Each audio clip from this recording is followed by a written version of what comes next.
Rise and shine, college football and Sooner faithful. It is week 5, a crisp fall morning, and it finally feels like football season. Welcome to GamedayU. I'm your host, Joseph Quinton. As always, joined by Colin Kennedy, Madeline Roberts, and Josh Calloway.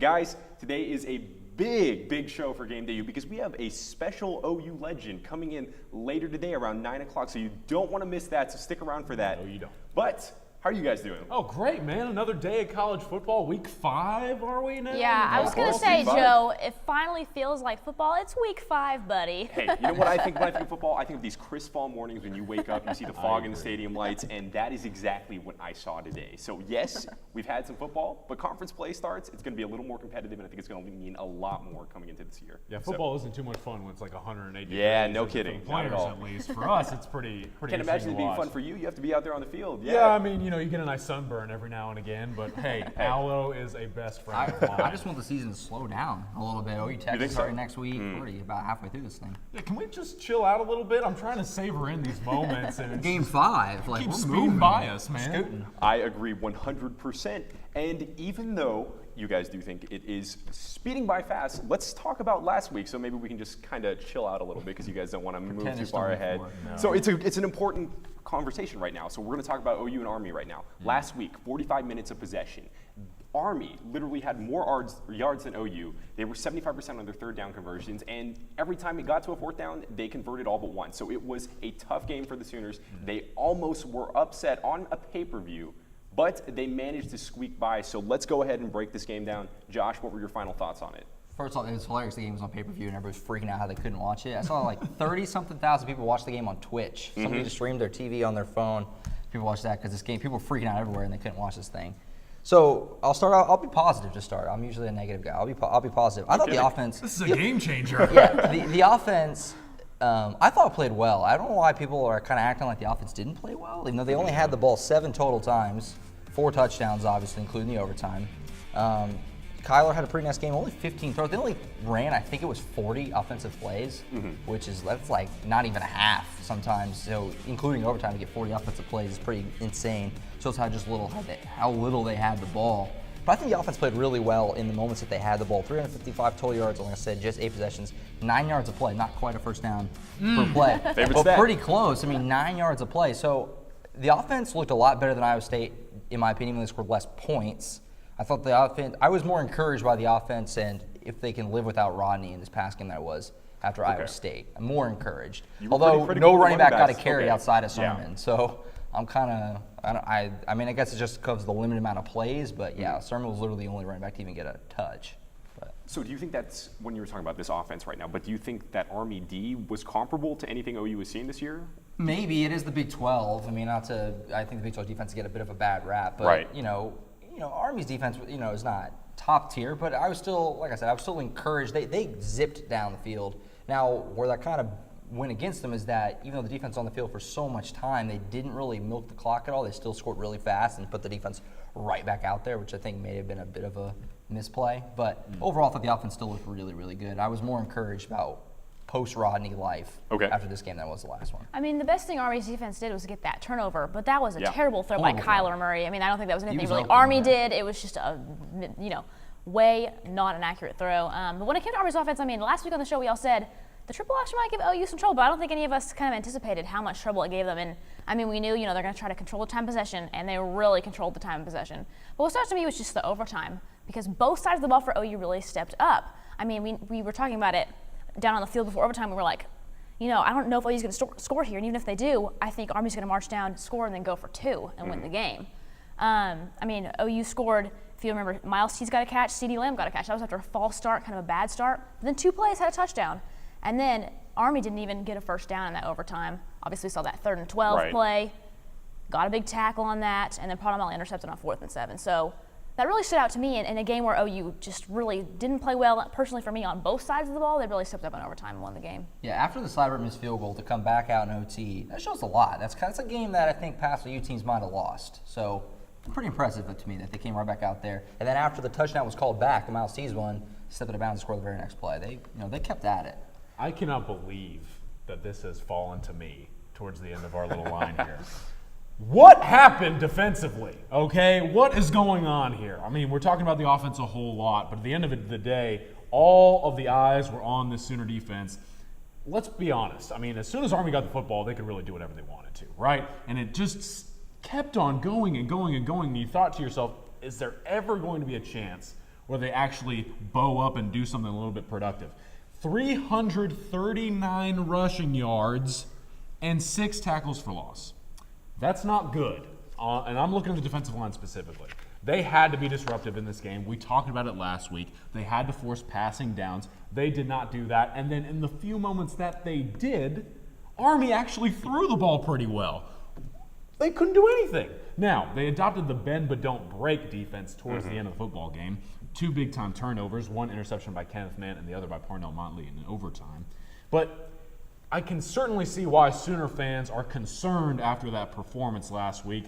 Now, is Army's offense completely unique and you won't ever see it again until you play them here in a couple of years? Yes. At the end of the day, talent factors in. And I was a little bit concerned as to how Oklahoma's star defensive players really could not figure this thing out. And we can get into a whole Mike Stoops discussion, whether you want to or not. I'm not personally one that likes to talk about another man's job too much, unless you're Wilton Spade, of course. Or that guy from Iowa State. Yeah, but Is he still playing? I mean, the defense really has to try and step up moving forward, because after this Army performance, it's sketchy. You don't really know what you're going to get from that unit. And on top of that, really the one bright spot, or two you could say, Curtis Bolton ties the school record in tackles at 23, right? He's the second leading tackler. Kenneth Murray leads with 28, breaks the school record. Everyone thinks. I actually learned the other day that that is not the record at OU. 31 tackles is the record set that was set back in the late 1980s, and they just kind of boosted it for some reason. So I don't know what happened in the OU PR department. I'm interested to find out, but not an actual school record. Defense gives up a whole bunch of yards on the ground, and they barely escape with the win. Scary outing there from the Sooner defense. See, I'm still pretty optimistic about the defense, just because it's almost like they played just well enough to make them play bad. Does that make sense? Like they didn't give up any big plays, and that's what killed them on the time possession. Like Kenneth Murray said it a bunch. He said it like every chance he got. That the biggest play Army had was 14 yards. Because they would limit the rush to just like 3-4 yards a carry. That's what like killed them. They could barely get the first. So like, and like you said, the offense isn't like anything else they're going to see. They got the big stops when they needed to, forced turnovers. I'm optimistic. I think they played worse maybe in the Iowa State. Like the Iowa State game was more concerning to me than this, because Iowa State game was just bad tackling and secondary looked bad. This game, it was like if they almost have been better off just giving up big long runs and letting them score fast. Does that make sense? Like, so. I mean, they did have one drive that lasted 12 minutes. Yeah, because they would just barely get the first. Right. It was like they were playing just well enough to put themselves in a bad spot. You can say that, but they still almost won the game. So does it really matter what you're doing, even if you're not, And they only gave up 21 points. having those big plays on offense? If you are almost going to win the game, I mean, they came really close to winning the game. So I don't even think that really matters. It's difficult to evaluate because we say they only gave up 21 points. Well, 21 points for Army is exactly what they want. On top of that, the long run is certainly an aspect. But man, when you're in 4th down and short, and your OU defense, come up with a stop, man. I mean, Army had several 4th down plays where they got it, and you wanted to see something where OU would finally get that defensive line in the backfield on 4th down, get a turnover on downs, and get it back in the hands of the offense. And they didn't do that. Now, I will agree with you. The Iowa State outing, to me, is much more of a concerning factor. But at the end of the day, you kind of look at that in what you can evaluate because of the triple option being so unique. And in the moments where they needed to step up, except for towards the very, very end, when it was pretty dang close and it looked like Oklahoma might have lost the game, they didn't step up in moments earlier on that they really needed to, and that's what's concerning for me personally. See, and you bring up that point about them converting on 4th down, Army that is. They were doing it in pretty questionable locations. It wasn't like they were in their own 30 or whatever. They were literally on OU side of the field. It was or their own side of the field. So that was problematic, and you could see that consistently. Like, they didn't care. They probably marched in every time they went in and thought, we can get this. Yeah. And one of the things that I want to know about is, do you guys think that interception that you could say was game-saving was really much attributed to the defense or just like circumstances? Because I really looked at that play and thought, I don't know, they kind of just like Zach Sanchez their way to. let's be honest. That interception was just Army forcing the issue. Yeah. You're talking the Kenneth Mann one? Yeah. Okay. The Parnell Motley one was certainly Oh, just of course. Army trying to get something done. But both came on throws where the Army quarterback was just trying to make something happen. And the tip ball, I believe it was off of Fa'amatu's helmet for the Kenneth Mann interception. That one's just lucky. I mean, there are not very many instances where a guy's helmet gets in the way of a throw and it's placed perfectly in your hands for the INT. I think both interceptions were perfectly placed and well timed, but at the end of it all, when you look back, I do think you kind of have to look at those two and think to yourself, I think that's more of Army making a mistake, more so than Sooner defense actually stepping up and forcing a turnover themselves. I mean, we talked about it on the show last week. Kelvin Hopkins only had a 47% completion percentage. So you knew the Sooners were going to try to make them force them to throw the ball, because you knew these kind of things would happen. You knew interceptions would happen because he's not a very good quarterback when it comes to throwing. I don't know, man. We'll see. I don't know. Like you guys said, maybe this isn't the most concerning game because it is a very unique style of play. We don't know. We'll have to find out. But Big 12 play is starting. Well, not technically. We did play Iowa State. Iowa State is in the back of OU's minds. But right now, there are bigger fish to fry. Money makes people do some crazy things. And there is a big rumor on OU's campus about their starting quarterback. Colin. Yeah, so I'll just go ahead and take this one away because this is a difficult situation to handle. Yesterday, earlier on in the day, myself and a couple other people that have some resources were tipped off about a potential suspension of starting quarterback Kyler Murray anywhere from a couple of drives to the first quarter of this Baylor football game coming up today. And of course, when you get something like that, a rumor exposed to you, and you have some credibility surrounding it, you want to try and hide that, especially to protect the people that are giving you that sort of information. Well, a certain individual that I will not name on this show decided to just tweet it out for everybody, and that erupted and made Twitter collapse. So here's kind of the situation. Nothing is set in stone. No statement has been made by the coaching staff. Exactly. No statement has been made by the OU PR department. There is a rumor going around that Kyler Murray, who has been struggling to, let's say, fulfill his obligations off the field, to put it lightly, he could be out for a decent amount of time to begin this football game. Now, do we want to dive into that too much? I don't want to dive into the personal aspect of things because, hey, that happens behind closed doors, right? That's not for us to discuss. What we can discuss is how this suspension potentially impacts the Sooners' play in this game. And it's valid. I mean, Baylor is a pretty good football team, and of course, Kyler Murray has been phenomenal in my opinion so far this season. Yeah. So this could be a huge loss, but I say could because, again, while it is a rumor that I personally would say has a lot of stuff behind it and is very credible, it's not set in stone just yet. But it's interesting to follow, and we'll see what happens here pretty soon. We'll try to keep you posted on any late-breaking and updated news on that story, but let's go back to that question that you did pose. How does this affect the Sooners' game today? That's the big question. It might be for a drive, it might be for a quarter, but regardless, let's assume in this hypothetical that he isn't there for that first play. What do you think happens? I think they'd be okay. I mean, even if none of the rumors say this, but even if he didn't play the whole game, I think they'd be okay. I think Austin Kendall can beat Baylor for you. Now, I'd be nervous if it was TCU, Texas, West Virginia, but since it's Baylor, who I think is a decent team, they'll be okay at home, even if they had Austin Kendall. Austin Kendall's good. And, he shows flashes at times, and he could be good. So according to Lincoln, he almost won the starting job. So I think they'd be okay today. Where my factor is maybe Heisman race down the line, or it becomes a bigger problem and it's miss more games. But I think today they would be okay, in my opinion. Yeah, I mean, if he misses a drive, yes, can a drive technically make or break a game? Yes, but I mean, probably not. Right. Even a quarter, I don't know. I don't think that's that big of a deal. Like Josh said, Austin Kendall is probably a pretty good quarterback, probably be fine. The coaching staff has plenty of confidence in Kendall, so if they trust in him, I would trust in him as well. Simple enough. Let's hope so. That will conclude this first block. When we come back, we'll delve a little bit deeper into today's matchup against Baylor. Stay with us.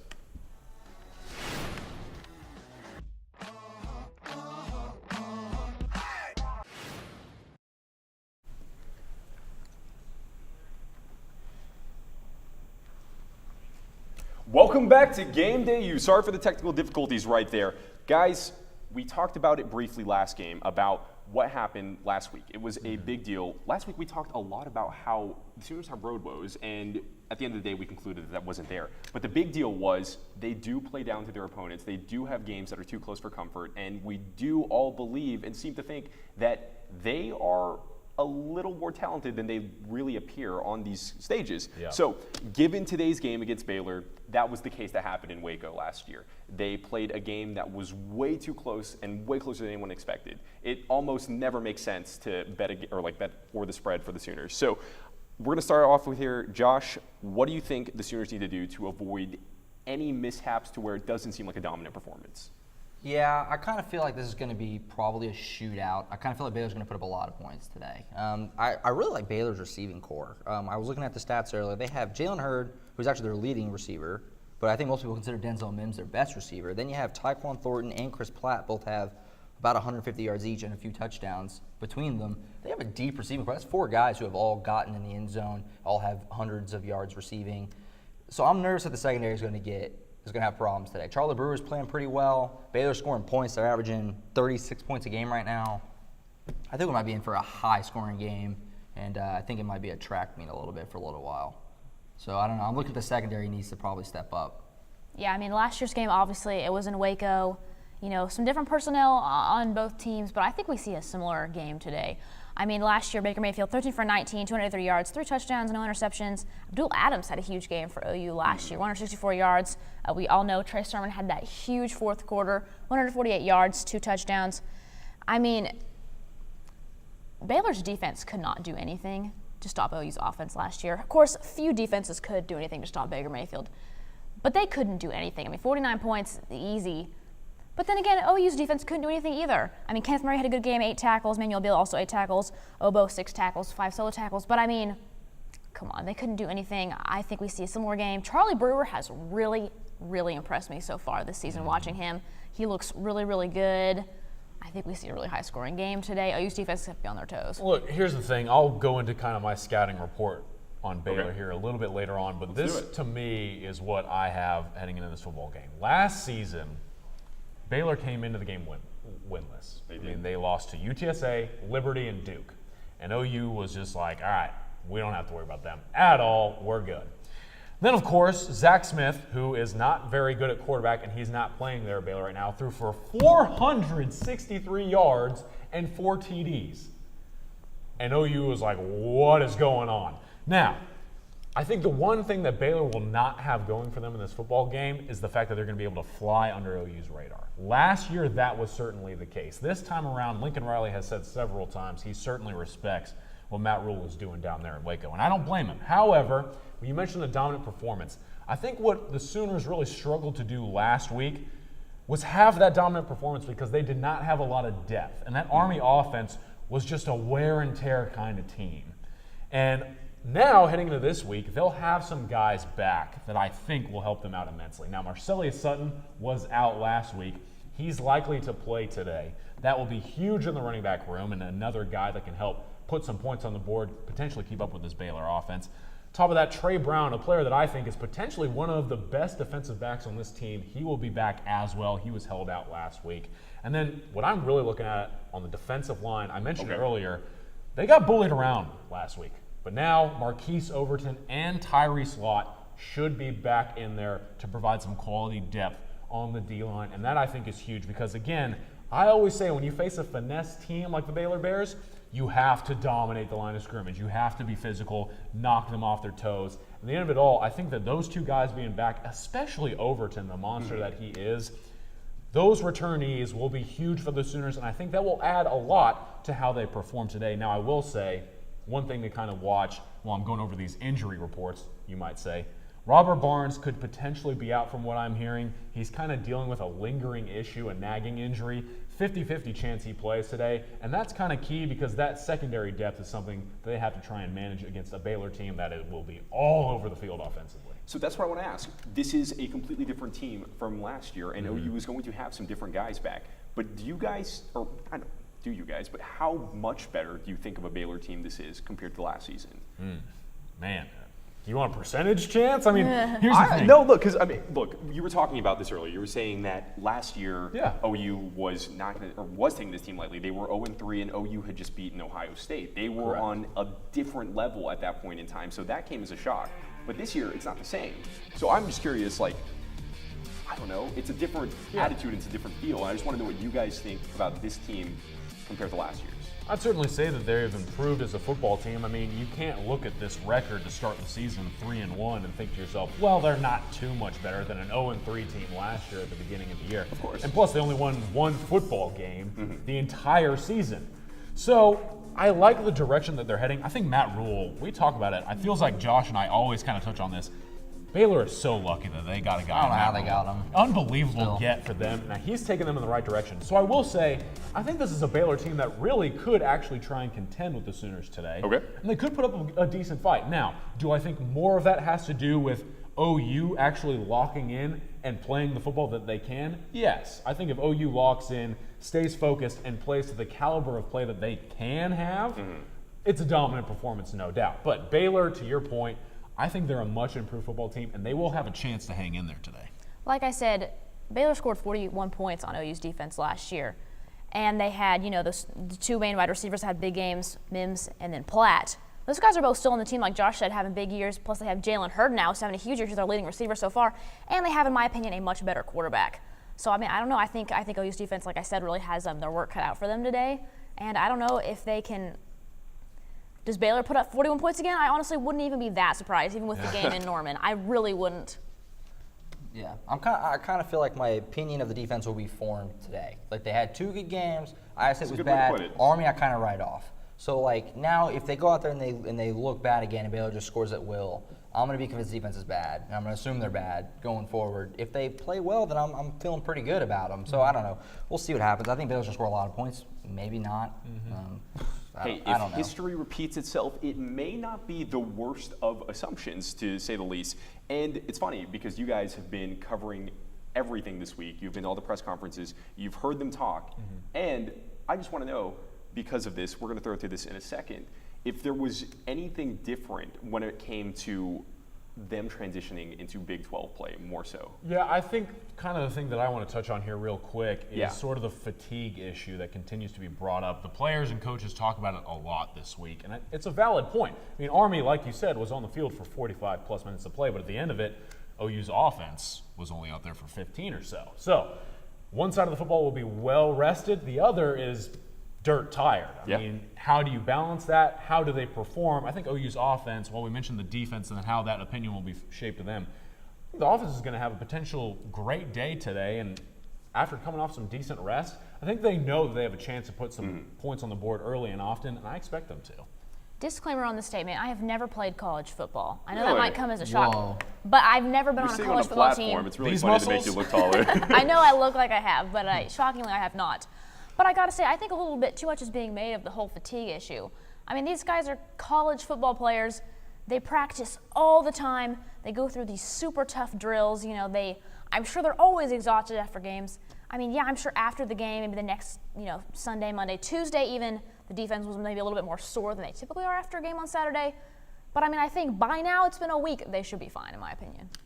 Like I said, I never played, but I'm still tired. Why are you guys tired? That was probably one of the shortest OU games I've seen in the last 5 years. But there was a lot going on. It was mentally taxing. It was mentally taxing. I agree. But that was really weird to end up at an OU game that ended in 3.5 hours, and it went to overtime. So time of the game. That's what happens when Army runs the ball 7 billion times. It makes sense. It makes sense. Well, like we said, it is a big deal that it is conference play to the max right now, and all of the players and coaches seem to recognize it. Here's what they had to say this week. 5 minutes, the way that that team came out, and the mentality that they came out and played with. Obviously, I had to go in and ice up a little bit more. Because of what we saw, we did not play 20 different defenders, and so we do have some sore guys, but we don't. It's not all of them. It's kind of a group of really about 12 or 13 guys that really played a lot of snaps. That are sore that we'll have to get back, but it'll give us a chance to work some of our other guys that we anticipate playing more as we go forward. In the day, I'm just glad the way the team fought, and I'm glad the way that we came out with the W. And, as long as we get the win, that's all that matters to me. To be 4-0, to make some of the progress that we've made, see some of these young guys starting to play the way that, we feel like they can. See the team start to come together is very exciting for us. So, excited to welcome a very good Baylor team coming in at 3-1.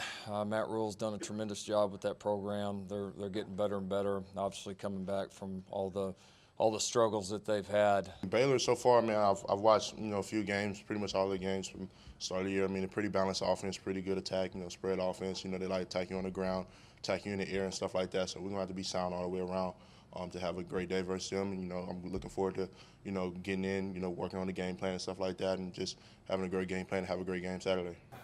Yes, sir, I definitely believe we'll be fresh. I mean, everybody felt great today, and we're just ready to get back out on the field and just show what we can do and just compete. They played, the two quarterbacks some early. Looks like maybe they've settled in on the Brewer kid a little bit, but both those guys are playing well. They have one of the best receiving cores in the country. I think the offensive line's improved. They're kind of making the jump. At least what you see on film here through a few games, they're making the jump that you would expect them to make. Year two now of a program, and then also with a really good coaching staff over there. So they're getting better. Their talent's starting to build back up. They played a lot of young players last year that you turn on the film this year, and they're heading the right direction. So they're going to be a tough out for anybody. Coach Riley and pretty much all the coaches upstairs, they put a lot of great stuff together, and I'm just ready for it. Yeah, I mean, obviously with the triple option last week, it's something that we don't see every week. So, I mean, I'm happy to get back to something that we're used to, and I'm just happy to get it back on the field and play with my brothers. We are used to. We are beating a dead horse, but this team knows mentally that Big 12 defense, Big 12 offense, it's a different animal. It's a different game, and they're all aware. Granted, the personality-filled and overjoyed OU coaching staff and players might have said the same things we already said about soreness, the Big 12 and everything, but let's talk about it anyway. Josh, what stood out to you? It's funny because we talked about how tired must they be. They all have said, Kenneth Murray said it, Mike Stoops said it, Monty Bledsoe touched on it. They're actually I think looking forward to playing Baylor after Army, because Army just wore them down. They were so tired by the end of that Army game. You could just see it. For them to buckle down and get those stops was really impressive. They're actually looking forward to getting to a team that's going to throw the ball and is going to go fast and not have them be on the field for 45 minutes. And I think that's kind of funny that in this conference where it has a reputation for just track meet football, just scoring as many points as you can, a lot of offense, no defense, that they're excited to get back to that after what Army did to them this past week. And I think that's pretty interesting. And hopefully we'll see if they can perform to their expectations, but it's kind of interesting to me that they're excited to get back to Big 12 play. What stood out to me, within all the press conferences and availabilities this week, was that this team is 4-0, and Lincoln Riley just briefly touched on it in that thing we just watched. I mean, he said, this team, we're undefeated, we're 4-0. I mean, there's a lot of talk, happening. And I think someone asked Monty Bledsoe on Tuesday, they said, hey, your team is 4-0, and yet it doesn't really feel like it within the media and within, just some chatter online and stuff. I mean, how does that feel to you? 'Cause it's just kind of interesting. You have this undefeated team, but I think with such, lofty expectations for this team and for, Kyler Murray, this is his 1 year to, make a difference on this offense. I mean, it's kind of a question, should they be concerned, even though they're 4-0, 6th ranked in the country? I don't know. This is just a unique situation for the Sooners right now. They are playing pretty decent football. I think they're playing at a high level, and it seems like week in and week out, there's just a negative storyline after negative storyline after negative storyline. I feel like it's about as unimpressive of a 4-0 as you could be. Looked great against Florida Atlantic, but then UCLA is horrible. They're 0-4, 0-5. Lost last night. They stink. Yeah. They may not win a game. Yeah, and they're they bad. beat UCLA pretty convincingly, but they let UCLA hang around a little. Iowa State was not great, and Army wasn't great. So how impressive a 4-0 is it? I don't know how good. I have no idea how good they are at all. We'll see today, right? I guess so. I I don't know. what's It's very going on. interesting. You guys have made a great point. The media isn't talking about it, and I don't know. That might not be the biggest curse. But that will conclude this talk about Baylor. When we come back, Lauren Linville and the studio team will start with their 2-minute drill and much more. Stay with us.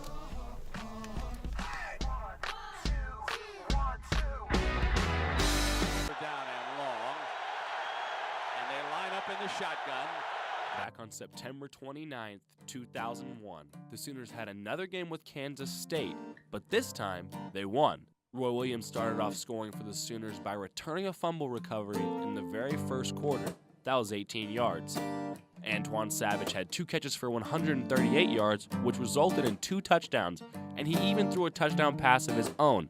That one went for 33 yards. The Sooners led early, but a late push by Eli Robertson and the Wildcats had the fans in Norman on their toes. A late Tim Duncan field goal, no, not the old Spurs center, capped off a late fourth-quarter drive for the Sooners and did all but end the comeback effort of Kansas State. Despite a lackluster performance running the ball, Hibble's 238 passing yards were just enough to lead the Oklahoma Sooners to a 38-37 victory over the Kansas State Wildcats, which makes September 29th, 2001 another day to remember in Sooner football history. Well, Spencer never fails to disappoint on those. Welcome back to Game Day U. I'm Lauren Linville inside the studio alongside Spencer Royce, the creator of this lovely video. Never fails to disappoint, huh? Nope, never fails. Shiloh Sellers and Kyle Payne. Man, Spencer, I thought your video was great. Oh, I don't even know what I'm saying, gosh.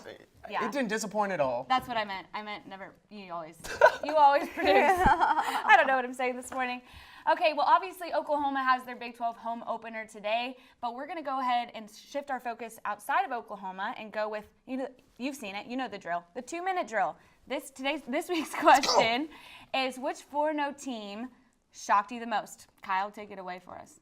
For me, it's got to be Kentucky. I think this season, Benny Snell was obviously hyped up at the start, but I don't know if anyone really thought that they would go out and start hot like they have. I mean, they took down Florida. Florida hasn't been that spectacular this season, but that was a big win. They hadn't beaten Florida since 1986, and for Sooner fans out there, Lincoln Riley was 3 years old the last time Kentucky won that game.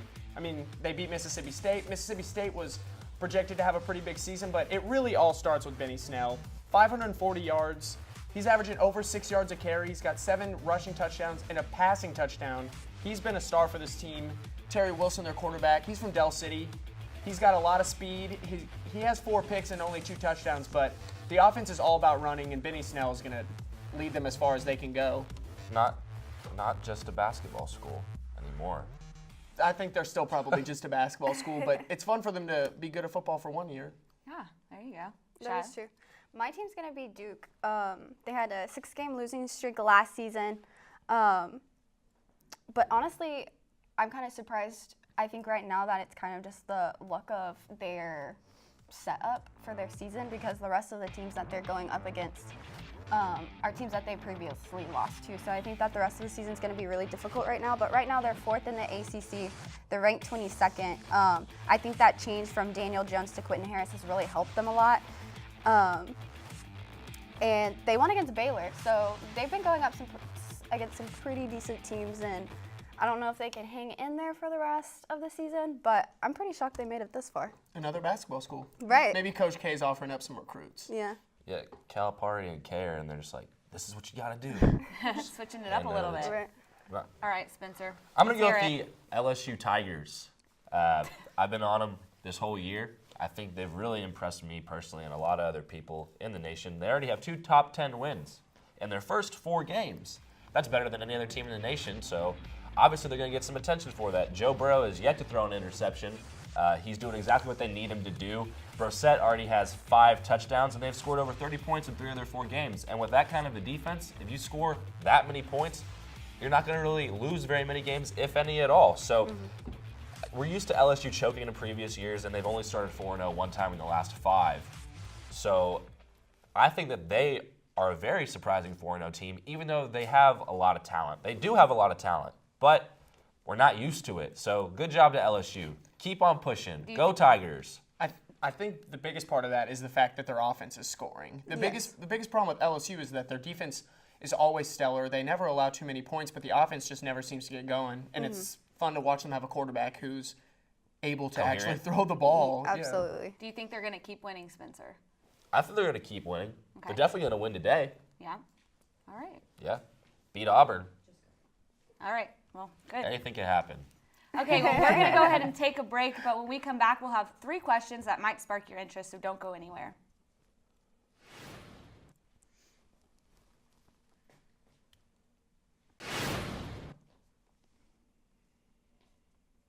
Well, good morning and welcome back. You're taking a look at Lloyd Noble Center, where some people are out tailgating for the game today. And we are back in the studio again. Those buses. RVs. Oh yeah. Yeah, they're all ready to Look go at for those the game. Wow. Look at those RVs. I'm trying to go camping. They're excited. Okay, guys, we're here for our segment of 3 and Out, where we're going to ask 3 questions, and hopefully we'll hear some hot takes this morning.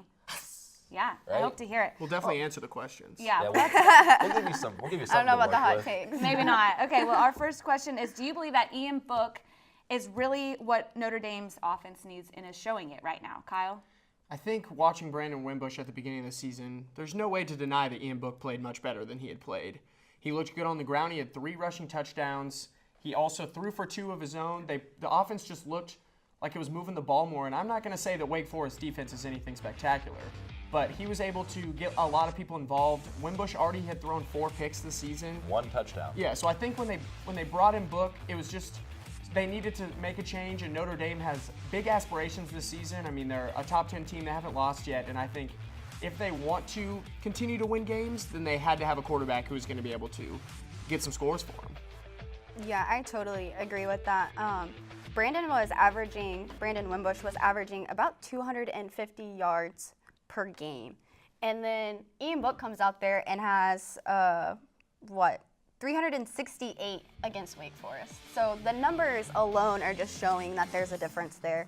I think Book he takes control of that team a lot better than Wimbush did, I think. And you are totally right. Notre Dame has these aspirations, and you can't get anywhere without a leader on that field. And I think Ian Book, you can only get better with this guy. So I think that he is making a difference. I think that Notre Dame has a better chance of accomplishing their goals with Book at the helm of that offense. They got a tough game today, though. Yes, they sure do. I don't disagree with either of you guys at all on the basis of the fact that they are better last week with Ian Book playing. I know his name's Ian Book, but I have not read into this as much as maybe you guys have. Good one, Spencer. What's See what you did there. No surprise, Spencer doesn't read books. Brandon Wimbum, whatever you want to call him, is terrible at playing quarterback this year. And he was so terrible that I'm shocked that he even made it into the 2nd or 3rd game. So obviously you're going to see an improvement, but Ian Book has played 1 game. He's played 1 game, right? So I'm not giving him. I'll give him the credit for last game, but I'm not giving him more than that. I'm not saying, oh yeah, difference maker right here. This is it. This is a future. They have a very, very hard game today against a very, very, very good Stanford team who's already been tested in numerous situations. They already beat USC, smacked them, wiped the floor with them, and then they go into Autzen and play against Oregon, a team that was up on them by almost 20 points, and they flip that and come right back in the second half, and they fought through all that controversy in that game. Their personal controversy, I guess, playing football and not being very good at it in the first half. And I'm all in on Wimbush riding the bench for the rest of the season, and I think Ian Book is way more talented than him just from what I've seen, but I'm not all in on them yet. Well, I guess we'll just have to see how he does today. Well, for our second question, we're going to go with, is the SEC really as deep as they look right now, or is it really just Alabama and Georgia, the 2 teams we see all the time do well? Spencer made a good point about LSU, and I think that the SEC has a ton of talent. But I'm thinking long-term, like teams who have a chance to make the playoff, I think Alabama and Georgia are still the only 2 teams that I have any faith in. And I think it starts with both of their defenses. Last week, Alabama's defense was stellar against A&M. And I think even more than that, Georgia's defense, when their offense struggled, Jake Fromm did not look good. But they had a blocked punt return for a touchdown. They had a couple fumble recoveries and an interception. And I think if both of those defenses keep rocking like they are, and the offenses sort themselves out because they just have unbelievable amounts of talent with all the blue chip recruits they bring in, I think that both of those teams, and maybe LSU, I'll say maybe on them, but I think Alabama and Georgia are definitely still the 2 teams that you have to pay attention to in the SEC. I wouldn't necessarily call the SEC deep, because I do think Alabama and Georgia right now are the top 2. But I think LSU is definitely knocking on the door. Out of the 43 times that they've gotten into the red zone, they've made a scoring play happen 40 times. And that says a lot. And just that they're in the red zone already 43 times. Right. And they didn't do that all season last year. Yeah. Right. I think they've really turned their play around this season. Beating Auburn, I think, was a really big thing that kind of proved to me that they are possibly a contender. And then they have Devin White, leading the SEC with 38 tackles. I mean, their defense right now is really on point. I do think that we need a little bit more explosion from the offense. I think I want to see more from them. Even Ed has said that he wants that from the team. Go Joe. Right. But I think Georgia has some work on their offense as well. So I think LSU could very easily snag that number 2 spot from them. I think snagging a spot from Alabama is near to impossible. Yeah. But I think that they could give Georgia for sure a run for their money. Do you know one conference in football that has 2 teams that could make the playoff this year other than the SEC? No. Do you? No. Definitely not. Do you? SEC has like 3 or 4 actually. Yeah. So I think that they're very deep. They're like Mariana's Trench deep. They're super deep. That is Wow. super. That's like the deepest thing you could ever be. That is underwater. They have 6 ranked teams. That's more than any other conference. Kentucky's undefeated. LSU has reemerged as being someone that you guys have both talked about as being someone that could possibly contend. They're going to play Alabama later this year, and if they beat them, I mean, I don't think they're going to. But Yeah. you see what I'm saying, right? Missouri even gave Georgia some troubles last week, and Georgia has just as much or maybe more talent than anybody in college football except for Alabama. Yep. Texas A&M right now is sitting at the bottom of the SEC. They've only played 1 conference game, and they should have beaten Clemson, the best team in the ACC, the number 3 ranked team, number 2, the perennial top 4 team, been in the playoff almost every year that it's existed. And they gave them a run for their money, and it probably should have won that game. So yes, the SEC is deeper than it's been in previous years, and they're the deepest conference in college football Without by a a doubt. long. Like They it's- always But do are. you think with all the problems with Clemson that they really are going to be contenders? Yes. I do now that they have Trevor Lawrence, but we'll get to that soon. We're Yeah, about to that's get to true. that, actually. That's Let's fair. go ahead and get to that. We've already talked about Notre Dame's quarterback. Let's go ahead and talk about Clemson, Trevor Lawrence being named starter. What do you think? I think that you have to start the best player, and I think through their first few games, so, it's too. definitely been Every Trevor week, yeah. Lawrence. And I'm all in on the team continuing to play 2 quarterbacks like they started and talked about this season. And if you want to just give Kelly Bryant the respect for being the veteran leader on the team, then you can still start him and play Trevor Lawrence as much as you've been playing. But their defense, and especially the defensive line, is so stacked that it doesn't really matter which one of them plays quarterbacks because they should be able to run through the ACC no problems. But I think Trevor Lawrence is clearly the better quarterback, and he's clearly going to have a better career overall at Clemson. I just was surprised that they already are deciding to go with him and that they had to make like a spectacle out of it because Kelly Bryant has been there. He's done a lot for that team, and he's been struggling this season. But I think when you play 2 quarterbacks like 50-50 like they are, and one of them looks so much better, especially at passing the ball, then I think they just had to do what they did. Right. Yeah, I agree with you. I think especially for fans, it's hard when there's kind of that big of a change just because you get so loyal to that quarterback. But I really do think it's a good decision that they switched. I'm personally We're both struggling this morning, Shiloh. It's okay. I don't like 2 quarterback systems. I don't like that much change. I think that leaves a lot of room for error, but If you have 2, It's hard to get in a rhythm. If you have 2 Right. quarterbacks, you don't have 1. right. There's a That's a good point. that is good. I'm glad you know your numbers. Doesn't read books though. Yeah. To Math quote, guy. I want to quote Tony Elliott. He said, "This came down to you have to reward productivity. He's taken advantage of opportunities." And I thought that summed it up beautifully. Trevor Lawrence just came out and he just really, really dominated against Georgia Tech. And he got a lot of things done that I think that Kelly was kind of missing throughout. I feel bad because it is it's a business, but you do feel bad for Kelly. He lost his spot. I do. I feel bad for the guy. He's We're gonna going go. back to Alabama. He's gonna Anywhere go. else. He's gonna go wherever he Anywhere wants else. and be Jalen. their quarterback Trevor at Lawrence- almost any school. Trevor know. Lawrence is the way to go. It's not even close. He has 200 more passing yards than Bryant and just 4 more throws total, right? Right, true. He's averaging 10 yards of completion, 9 throwing touchdowns. Kelly Bryant has 2. Now, The granted, 9 touchdowns is crazy. Yeah. He only has Yeah. 600 yards and 9 touchdowns. He just knows how to score the ball. Kelly Right, he Bryant, does. Which is what you need Kelly to do. He Bryant can finish. replaced Deshaun Watson, probably the most famous and important player in Clemson football history, right? He led them to a national title.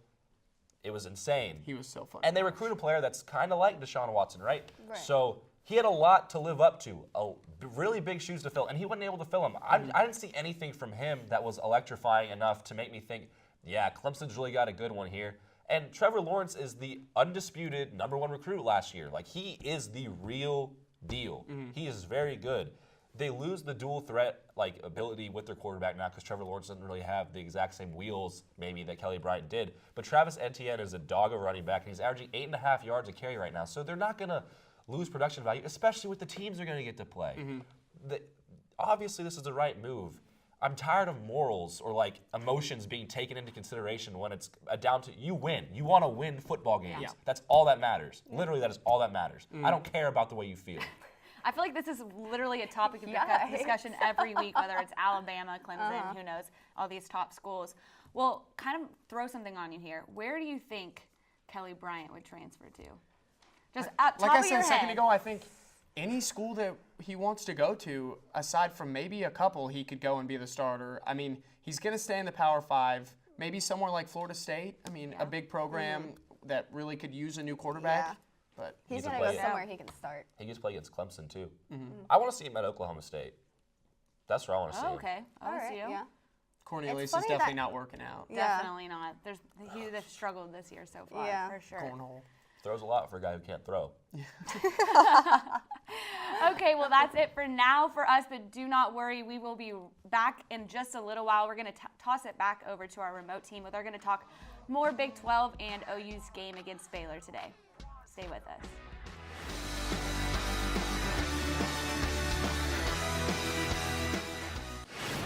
The sights and sounds of game day are well underway at Lloyd Noble. The tailgaters, the fans, everybody is primed and ready for the game. Welcome back to GamedayU. Joining us for this block is our very own Sam Brown in place for Josh Calloway. So Sam, I just want to start off by saying sorry, actually, because thank you. A couple weeks ago, a lot of us, including Josh, who isn't here right now, gave you a lot of crap for picking Texas to be a very standout Big 12 team. And after last week, we might be eating our own words right now. It's early. It's early, but hey, you know, I think that's a it's pretty early, good but start. that's what I said when they lost to Maryland, and you guys wouldn't listen to me then. It's an early place in both situations here. Okay, so I guess we'll have to wait and see then. Okay, that's fine. We'll have to wait and see, but again, I apologize. I think you might be leading a little more correct than Colin over here, but who knows?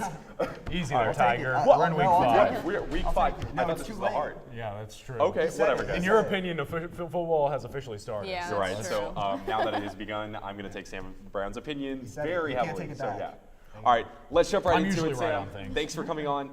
Go ahead and talk to us about what you see in this game, especially, I guess, the players, the specifics. Yeah.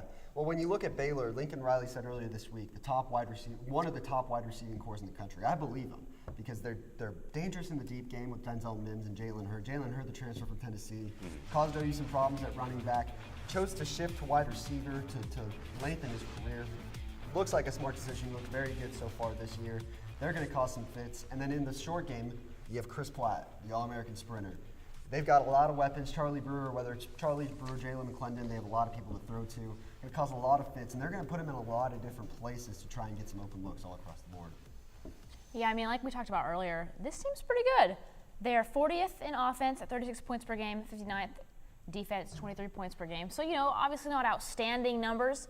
But, I mean, like we said earlier, Charlie Brewer looks really good. They have a lot of weapons on offense and a couple defensive guys. So, like I've been saying, it wouldn't surprise me if Baylor put up a lot of points in this game and gave OU a really hard time. Yeah, I think a lot of that has to do with sort of the new guys in this offense that I'm sort of taking a look at. I'm going to go ahead and start with a guy that Sam mentioned a little bit, Jalen Hurd. Of course, making that transition from running back to wide receiver coming out of Tennessee. He's doing it very smoothly, and he's a frame that gives OU secondary a lot of issues. Okay. They have a lot of struggles when facing receivers of tall stature. You saw that against Hakeem Butler.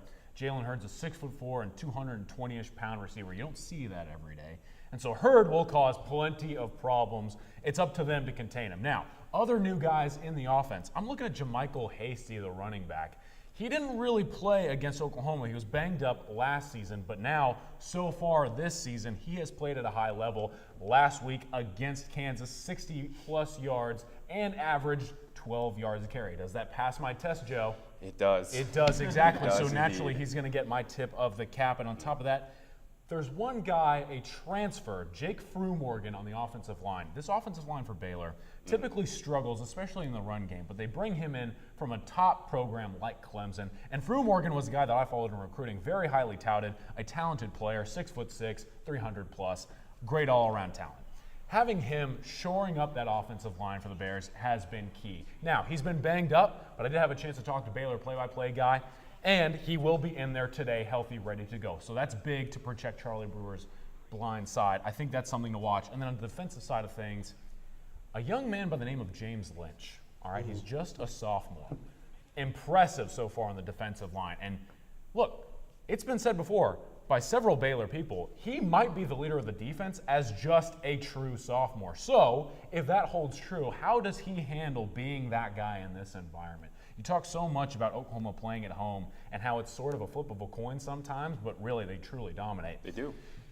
If James Lynch is going to be a guy defensively that's going to lead this team to try and shut down Oklahoma's offense, he has to already be locked in, because a sophomore being the leader for the Bears, that's a little scary for me. I'm not sure how the coaching staff feels. He's a great talent, but how is he leader-wise? I think we'll learn a lot today. And with James Lynch, you mentioned it. James Lynch, he's not the only weapon they have in terms of pass rushing. They have several other guys, about 5 or 6 other guys on the team who have a sack. So he draws a lot of attention, and that creates a lot of opportunities for the rest of the team. So that's definitely something to look for. They struggle a little bit with takeaways, only 2 interceptions, right. No fumbles recovered on the season.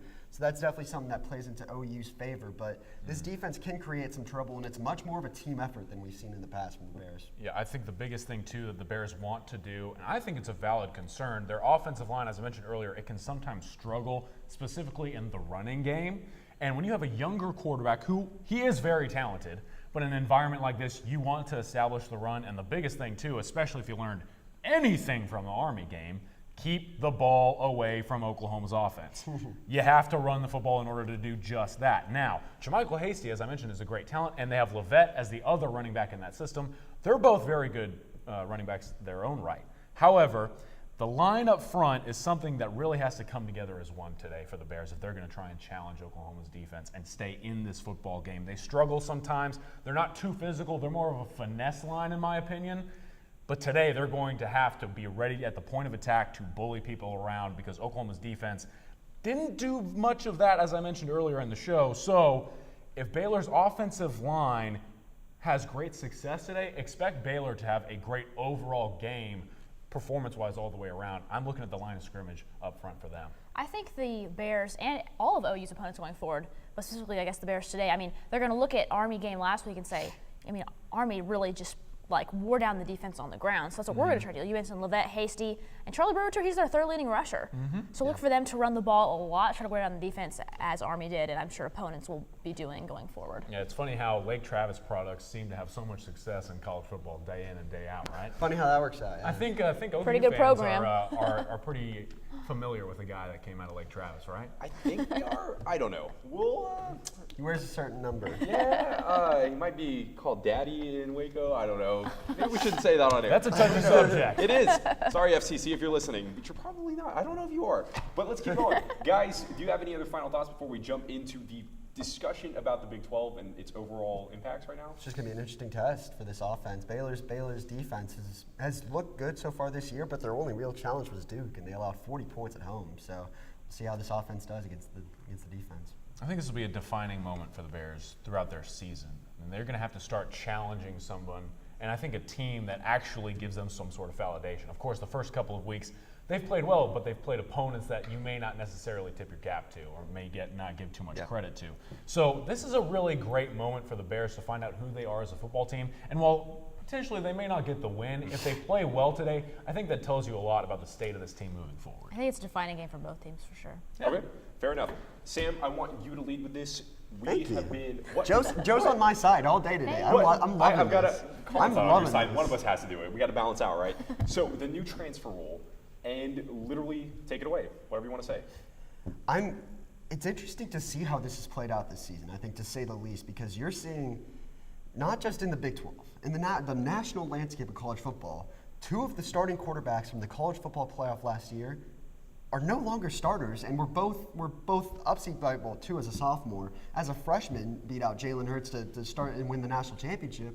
And now you have it in Clemson over Trevor Lawrence, the surfer boy, the Cali surfer boy, is coming in, and now he's the starter. You're not going to see Kelly Bryant anymore. You're probably not going to see Jalen Hurts. It's interesting to see how it's played out. It gives a lot of players a lot more flexibility and coaches a lot more flexibility with their team. But like Lincoln Riley said, you're creating free agency now. That's something college football has never had before. So I think I'm very interested to see the long-term effects of this. We've seen the short-term effects in just 4 weeks, but the long-term effects is where we'll really see how this is going to shape college football as a whole. Yeah, I mean, I've gone really back and forth on this, on my opinion, if I think this is a good thing for college football or a bad thing. I mean, part of me is like, give players freedom. If Jalen Hurts is like, I really want to start for a team, why can't he leave and go somewhere else where he can be the starter? If you're not going to get paid, you might as well be able to leave. Exactly. But on the other hand, it just makes it difficult, especially for recruiting. I mean, how bad can it feel to just recruit a guy, really, really want him, finally get him, feel so good, he plays for a few games and he's gone. But I think it shows, with this new rule, players still have to sit out a year. They can't just go to a new team and play immediately. They still have to sit out for a year. They have to redshirt. And so I think if a player wants to do that bad, why shouldn't they be able to? Like we all saw Jalen McCleskey. I was shocked by that news. Oklahoma State wide receiver. He's gone. He was their leading receiver last year, and he's leaving. Auburn has 3 guys, Nate Craig-Myers being one of them, that are leaving. Those are 3 guys essential to their team who are just saying, I don't feel like I'm getting enough playing time, I'm gone. So it puts teams in a really tough position. But I think where I've come to is that players should have the right to do it. Okay, let's break down what this is and then what needs to change, all right? First of all, what this is and what we're talking about is this new red shirt rule where you can play 4 games and still have a red shirt season. Now, that rule was installed mainly for freshmen and sophomores who are not getting playing time, needed to take a year off so they could settle into the system and eventually find some playing time. That's what we're talking about. Here's what that has changed into. It's not about freshmen and sophomores right now. It's about juniors and seniors playing 4 games, recognizing that they don't like where they're at right now, and they decide to shut it down. Now, I understand why, okay? If you're Kelly Bryant, you play 4 football games, and suddenly after those 4 football games, you're benched, you have every right to leave. Jalen McCleskey on top of that, you don't like the receiving core that you have right now. They have 3 remarkable receivers there at Oklahoma State, and he's not fitting in there right now. So he plays 4 games, and he decides to shut it down. The reason this is an issue now is because through 4 football games, you're basically having to recruit in your own roster. You have to convince upperclassmen that they still matter, and you have to basically build recruiting pitches to a guy that's been in your program for 3 or 4 years. That's not what this rule should be about. So, what needs to change? Well, in my mind, it's very simple. This rule needs to be limited to just freshmen and sophomores. Now, if a player of an upperclassman status is going to make that decision to transfer, like a Kelly Bryant, like a Jalen McCleskey, it must be made before the season. Because you go 4 games in and suddenly you decide to shut it down, that has major roster implications. That's a scholarship and a spot on that roster that is not being able to be used anymore. Yeah, but at the same time, what are you supposed to do if you're Kelly Bryant and Dabo Swinney has said, hey, we're not sure who the starter is yet, we're going to play it out. I'm not talking about Kelly Bryant. Okay. I'm not talking about Kelly Bryant. What about Jalen Hurts? Jalen Hurts has the same right. I'm not saying that they're in the wrong. What I'm saying is the right of this rule is being handled all wrong. Now, what coaches are doing is they're allowing players to play 4 games. Like I'm saying, they're giving them false hope, and at the end of it all, they're shutting it down, and those players have to make a decision. I'm saying it's hard for that not to be anticipated. Like, of course, that's the mentality because these players want to play. So obviously, when this rule was put in place, you had to imagine that was going to be one of the possible outcomes. Is that these players, the difference between freshmen and sophomores and juniors and seniors really doesn't mean much. They're all still college football players. They should all have some sort of control over their futures.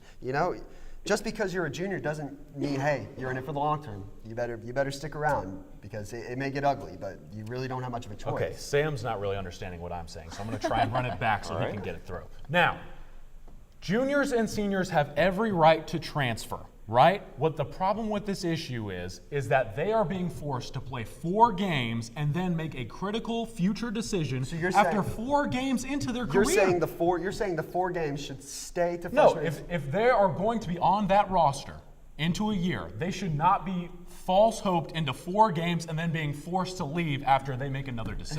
There's not much they can do about that.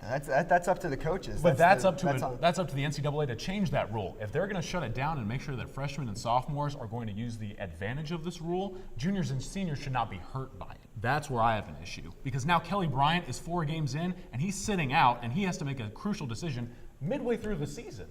Okay, that's tough to Here's handle. what I want to know about, because you are obviously very clear in your opinion of this. Yeah. But the programs you're mentioning, the Clemsons of the world, the Bamas, the big teams, the teams that everyone in the world knows, there is a different expectation when it comes to the players. Kelly Bryant, I think, whenever this is a very big topic of conversation, is in a program that by all means has been considered elite for the past few years or so. All right, you're taking a risk by becoming a player at one of those programs. So what I want to know from you guys is, do you think this is only a program that's going to start at the top programs, or will this be something that trickles down into other non-Power 5 schools? I mean, if you look at it, there's no way, like you said, these players are transferring from Alabama and Clemson. They're not going to go to a team that's better than the one they're on, obviously, because they're two of the best teams. Right. Obviously, they're going to a team that's not going to be as good, probably not going to win a national title, whereas you could be on the team and just not start and still get that ring. So, I mean, it's tough to see, you know, these guys leave, but it's like they value their playing time over anything else, obviously, which you have to kind of admire. I mean, they want to play, they want to be out there. Why shouldn't they be able to go and be out there and play? And that's they're going to be on a worse team. Like, obviously, if you have the chance to play for a Clemson or a Bama or even an OU, you want to take that as a recruit. But at the end of the day, don't you think that you have to have that risk in mind, knowing that this could be one case? Because you bring up this point. You said while you were having your rant, which I don't want to call a rant, for lack of a better word, that these players are, how do I put this, the coaches have to recruit within the season. So they have to basically convince juniors and seniors to stay. But really, is there any chance that like small schools have to worry about this, other schools outside of those big houses? Here's why I'm concerned, and I'm going to calm down and sort of explain this in a deeper sense. Because I like the passion right now, man. Again, I am all for the players in this situation. You mentioned the expectation of playing in a program like this.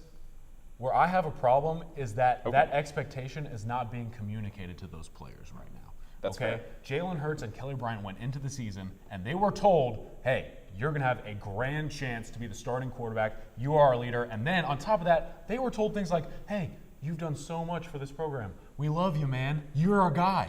And now 4 games in, and they are out of a job, and they're having to make a decision about their future and potentially their NFL futures. 4 games into one of their final seasons. That's where I have a problem. You can't tell me that the Clemson decision was coincidental. I mean, you see Kelly Bryant and Trevor Lawrence play for 4 games. Kelly Bryant plays more in some games. Looked like the better quarterback against Texas A&M. I thought they were going to roll with him going forward just because he had the experience. Trevor Lawrence looked a little startled under the bright lights. And then after Game 4, 2 days after Game 4, the opening presser, Dabo Swinney says, hey, we're going to roll with Trevor Lawrence. I get the potential there. I get the potential with Trevor Lawrence as a freshman, the number 2 prospect in the country, but it's just it's not fair to these players. That's where now see Sam and I are on the same now page. we're on the same. Now we're on the same page. I'm saying, but Kelly Bryant should have been notified or had a greater sense. Whereas now 4 games in, he had no idea that Trevor Lawrence would eventually get the tip of the cap, and now he's in a really difficult position. And I think that that's really unfortunate. So moving forward, I think the rule needs to change a little bit. Fair enough. You guys have said all the points. They are great points, but that will conclude our discussion over the new transfer rule and Baylor. When we come back, you do not want to miss this. OU legend Joe Washington is in studio for the next block, so do not go away.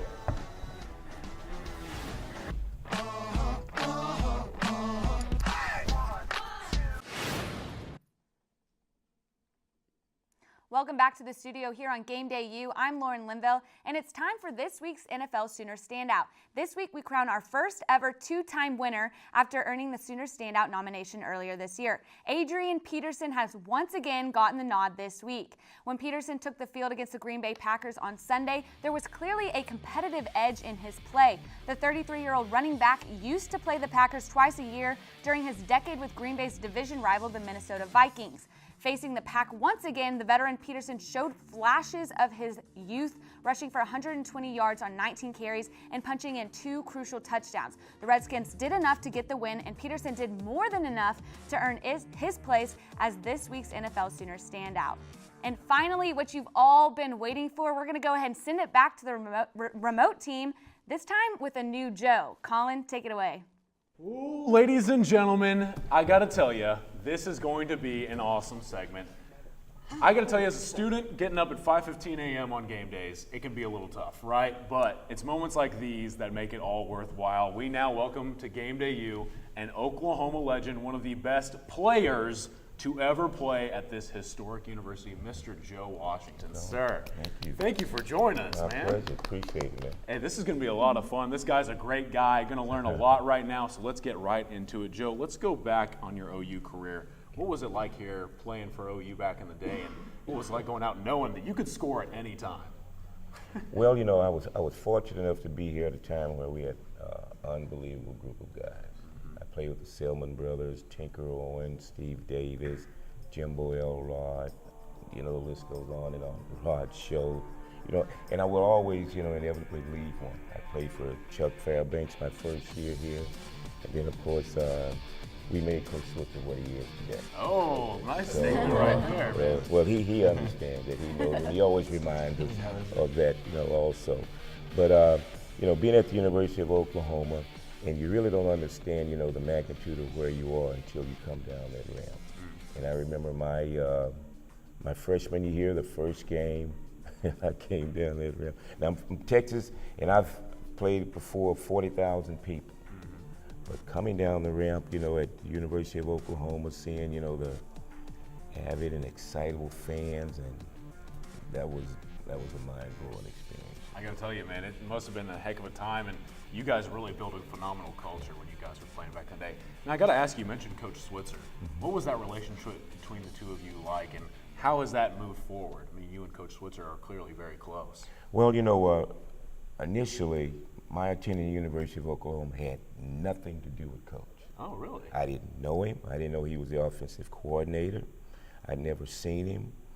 I didn't meet him. So on my visit here, it was totally void of any Switzerland.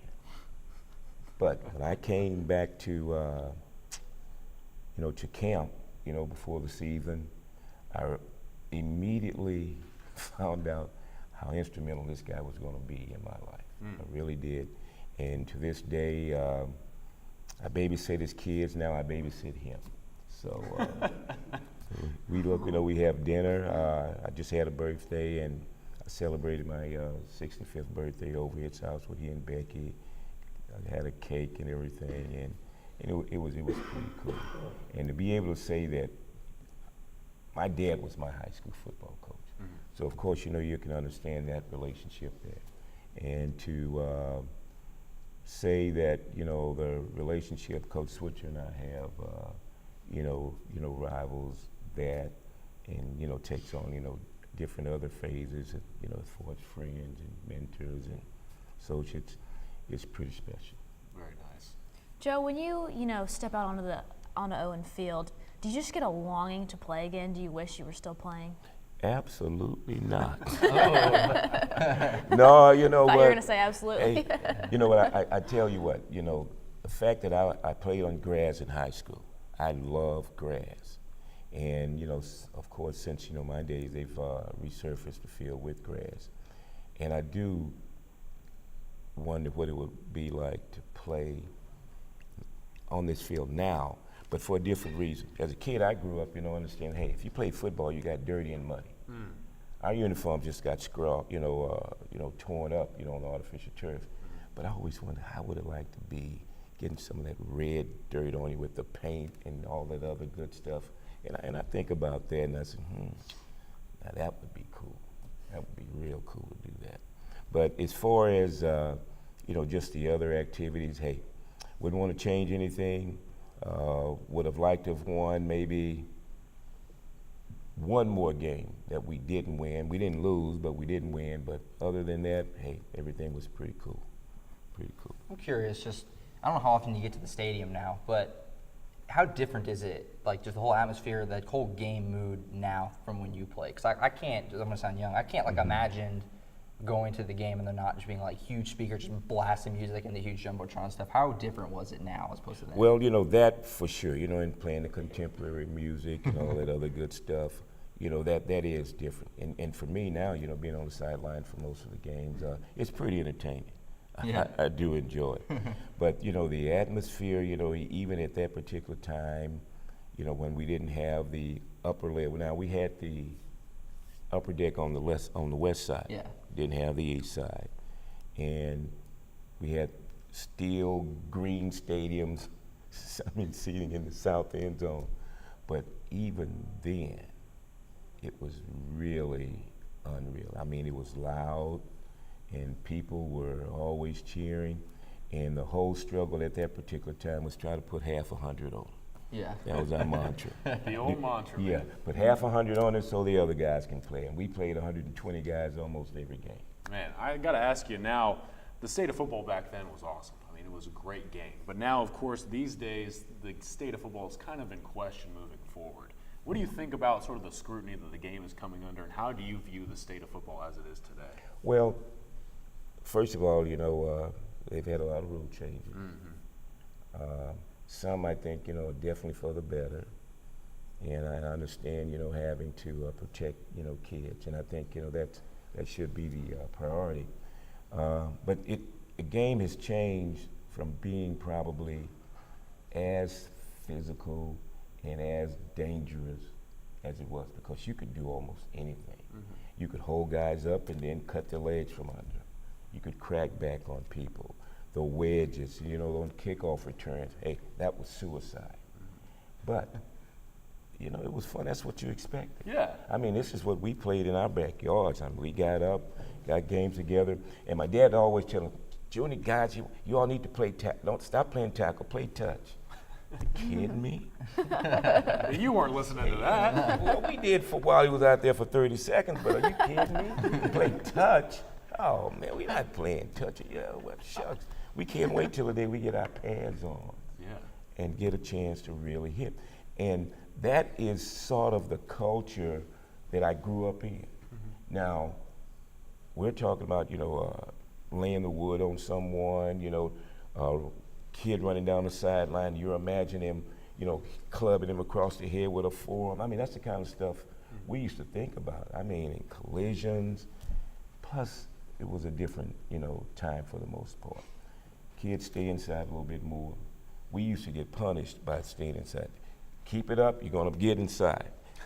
Tell a kid that now, get inside. Oh, gee, he's got all these things to do. Hey, you can go play Xbox. Hey, absolutely. Yeah. Hey, that's More things fun. to do inside. For us, that's a punishment. Like go inside. Are you kidding me? So, I still enjoy the type of football they play. It's the passing, the size of the guys, but it is a little different game, different era. I like them both, but I really enjoyed the other. Yeah, now I want to get back to you real quick. Of course, we can talk about the state of football all day, but after you left the University of Oklahoma, you started playing in the NFL for around a decade. You played for 3 different teams, correctly? I think I played for 4. 4? 4 Yeah. teams. I know a lot of it was with the Redskins. Well, you know what? When you say 3, that is kind of true because when I left the Redskins, I went to the Falcons. And at that time, it was like going from the Super Bowl to the toilet bowl. I'm telling, they gave me an opportunity to play, but we were not very good. I left the University of Oklahoma. I lost 2 games, and to be honest with you, going to the pros and being the 4th player in the draft, you go to teams that are basically rebuilding, and I wasn't on a winning team until my Super Bowl year in '82, which I think was my 7th year in the league. Man, and so what was your favorite couple of memories from your NFL days, kind of going through the league? What all did you learn and what all did you experience? I had a chance to play in the very last college all-star game playing against the Pittsburgh Steelers. That was pretty cool. Getting a chance to play against Mean Joe Green and all of those guys, Terry Bradshaw, Franco Harris, who later on became a real good friend. That was totally awesome. Going to the Super Bowl was great. I was injured, so I wasn't at full speed at that particular time. My time with the coach was really fantastic. We didn't win, but as a kid, I grew up a huge Baltimore Colts fan. Okay. Johnny Unitas, he was number 19. Lenny Moore, number 24. Who was my hero, my brother's hero, number 19. I got a chance to meet both of those guys. So, as a kid, you grow up, seeing these kids on television and wondering how they are. And I go there to play. Of course, he retired. And these are some of the coolest people. Not only were they cool, they were groovy. I mean, they were some of the grooviest people. You all can use that from here on out. Groovy, man. That's awesome. So you can, hey, that's the ultimate. These guys were, hey, they were groovy and, I mean, nice and, I mean, approachable. And it was just a fantastic time. Got to Washington. Joe Gibbs was his first year. I got traded on draft day. And immediately got on a team where I didn't lose, but I didn't have a winning team. We were 8-8. We started out 0-5. Next year we go to the Super Bowl. Next year we go to the Super Bowl. We win the prior one. And playing in Washington, unbelievable atmosphere. Baltimore was an unbelievable atmosphere. And I really enjoyed it. I mean, it really showed me, that I'd come a long way and that a kid 5'9", 175 pounds, I kind of fudged it a little bit to 178 in the program. But, I played full time. And that was the one thing that I, really wanted to prove, because the whole life everyone's telling you you're too small, They're worried about you being able to play. You'll have to return kicks and be a receiver. Well, I did, but I did all of that. Returned kicks, a receiver, and I ran with the football. So hey, and I could block. Yeah. So I showed them that at 175 pounds, you can be an every down back, and that's one thing I'm most proud of, the fact that I was able to play, every down, despite the fact I had bunches of knee surgeries. Yeah, you have 14? I had 14 knee surgeries, 7 on each knee. No one touched me, and my own worst enemy. But you know what? If they told me, say, Joe, if you knew that all of this was going to happen, and all the things that have taken place, would you play the game again? I said, well, I thought about it just for the effect. Yeah, we're all pretty suspenseful. Yeah, well, you notice how I can capture that moment there. But anyway, hey, I said to myself, not only would I play it again, but I would really do it up this time, knowing that, hey, I'd be at this particular state.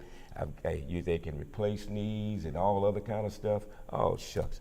I would have really, been daredevil. I probably would have put on a cape and really tried to see if I could fly. So, absolutely, without a doubt. All right, let's get one more question from these two, and then we'll wrap it up here. It seems like a lot of college football players, football is their entire life. I mean, they work hard every day to, make their team good and make it to the next level. And then if they make it to the NFL, they're working every day to be a Super Bowl caliber team.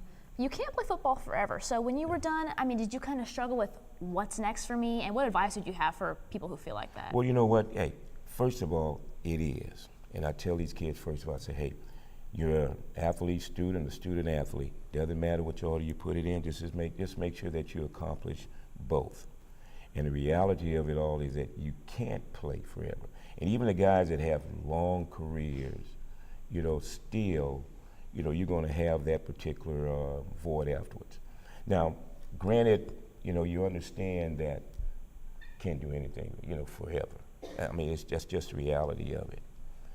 But what you've got to understand too is that you got to be able to do it, for the utmost. And you're going to play at a maximum 15 years, and that's still another 50 or 40 years that you have left. So, what are you going to do? But I will say that, the experience, there's nothing like it. You can't find what you got, the emotional aspect, the intellectual aspect, and more so even the physical aspect of playing this great game of football. You aren't going to get it, so make sure you can understand that right off the bat. And besides, if you play, hey, still, want to understand that, you're going to have a long life after you play the game. You have something to do. Now, my kind of last question before we wrap you up and get you out of here, man, and we again appreciate you stopping by. Pleasure. Legendary Joe Washington joining us today on GamedayU. You talk about these things, life after football, and I understand that you've been helping with the athletic department, helping kind of mentor some players in the program, and you have a book out, correct? Yeah. Can you talk about how you're sort of impacting young players today, how you're trying to communicate these values, and how it's so important to you to make sure that you try and help out players currently going through the game. Well, one thing, I'm a director of our Veterans Association and special assistant to Joe C. And one of the reasons I'm here, and one of the reasons I have the leeway I have with the players in the locker room, in the coaches' locker room, is Bob Stoops. If Bob Stoops didn't want me around, then I wouldn't. He allows me to interact with the kids. And what's really funny, for the most part, a lot of them, when they get here. But now, one thing Bob's good, he makes sure that these kids understand that, hey, there was a badass before you got here, and there's going to be one after you. So, hey, you just got to fall in line. That's the way it is. And he shows film, of everybody, of guys, prior. And one thing I do, I'm around all the time. Yeah. I'm around all the time. So what guys are going to say, no introduction, I don't introduce myself to anyone unless they want to know. And they'll see you walking around. And I know, the first thing they do, they want to know, who is that old man walking around here like he owns the place, which I do. I walk around like I own the place. And, someone will, they will tell them. And, and nowadays, they'll Google and see, that you were here, prior or whatever. And what Bob has allowed me to do is interact, be around, and what I try to do is reinforce, reaffirm, confirm what his philosophy is, what the coach's philosophy is. Being a coach's son, I understand. And kids, of course, they need to, have that information from someone outside of that immediate family who knows what they've gone through. And that's what he has allowed me to do. I travel, as I say, I with a lot of the players. And the next time, I'm here, I'll have a story about Orlando Brown that is fantastic. Oh man, we gotta have you back. Two or three other. Yeah, well, hey, I'm always, that's exactly what I did. Shows that I came through here and had good skills. But anyway, to tell you a few stories about, some of the players that I've gotten a chance to know. And being back here has been an unbelievable experience for me. The university has changed. The program is back where we need to be, and we owe that to Bob Stoops, bringing Coach Switzer, back into the fold, and Bob understanding what Oklahoma was all about. He grew up with Oklahoma. He and his brother and his teammates, they painted their shoes silver. So, how can you not love the guy? Yeah, man, he's a legend. He was a legend to me before he even got to be this legend. So I've enjoyed it. Being here, of course, everybody brings back a lot of memories. I see a lot of my old teammates. I see a lot of the guys who were the, pursuers of making sure, of the old players, pictures on the wall, making sure you didn't screw anything up, because they always look at their eyes are peering down on you. Yeah. Hey, we've done a good job here. Don't you mess this up or anything. And tradition here is second to none. And it's a place where a lot of our players always wanted to come as kids. They didn't care if they had to wait, 3 years to play. Hey, they're playing for the University of Oklahoma. And it's something that, they achieved and accomplished. And this isn't a job for me. It's coming back to my alma mater, a place where, there's a lot of passion, a place that I love, a place that, gave me the opportunity to do things. Molded, my ideas of how to treat people and how to go out into the world and address people and do the thing you need to do. And we were a close family. And in the very end, that's what it really boils down to. Hey, man, we appreciate you so much. The awesome words from you, and I'm sure it means a lot for this program to have you around, because you're certainly one of the main reasons why this program is what it is today. Joe Washington, ladies and gentlemen, thank you so much for joining us. We appreciate it so much. And we'll have to have you come back on for some of those stories. But hey, for now, that's all the time we have with the Sooner legend himself. When we come back, more on GamedayU. Don't miss it. But for now, again, thank you so much to the Sooner legend, Mr. Little Joe Washington.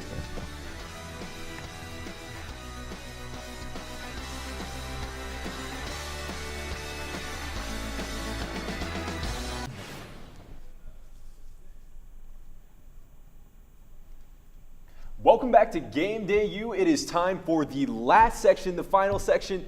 I love it, but I know very well it will be hard to top a guest appearance from a Super Bowl champion and two-time Heisman finalist, Joe Washington. We got a pretty good Joe with us You're our right Joe, now, though. Yeah. Yeah, I don't think I've done anything in my life. Well, that's yet to come. There's more to come. Something cool. But let's go ahead and focus back on this. Final words, call-outs, and everything here. By the way, I just want to say your little streak, I don't think really lived up to the hype last week. Well, Marcelius Sutton was not playing. So weird call so out. it doesn't, all right? it doesn't count in my He opinion. had 0 yards on 0 carries. He was not Also- even in the Better game. play. Also, didn't we say that if Marquise Brown had over 200 yards, I would wear a grill?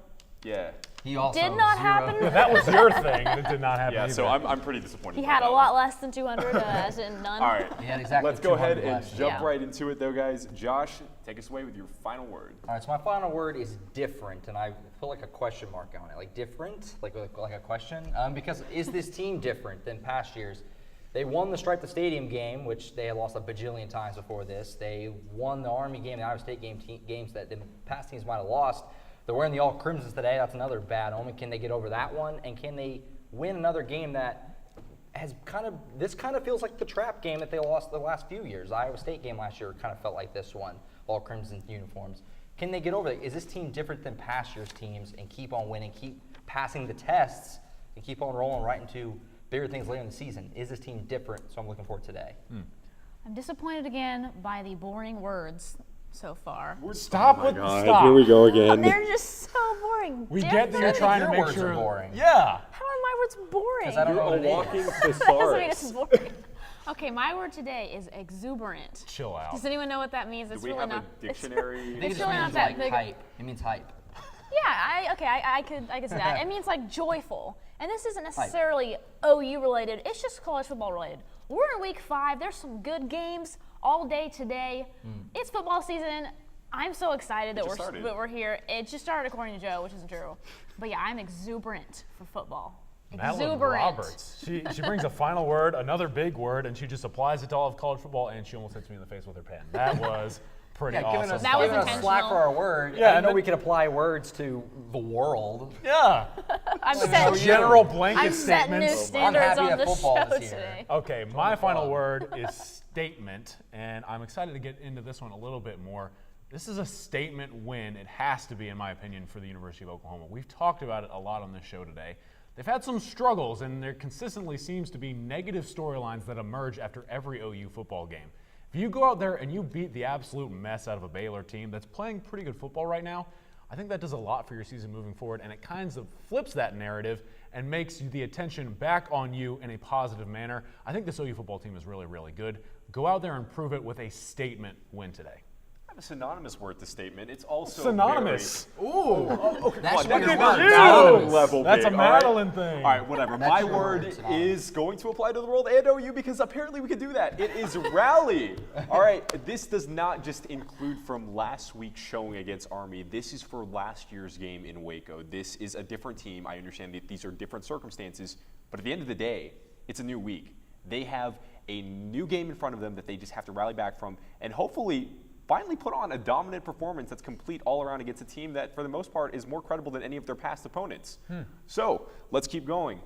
Who is your call out, Josh? Real word is synonymous. That's your real word. I don't think that's a That word doesn't that could make any apply to sense. It was football. cooler though. And yet my big word is boring. You It's not how it try. sounds. I just want to say, like, Josh, you say the word bajillion a lot. I think that should be your word of the week one day. Just like Bajillion? Bajillion. You said I it to never start the noticed. break. Oh, he's going to score a bajillion points today. I'm not gonna say it anymore. I like it, I'm Jillian. self-conscious about it. I Keep love the going. word.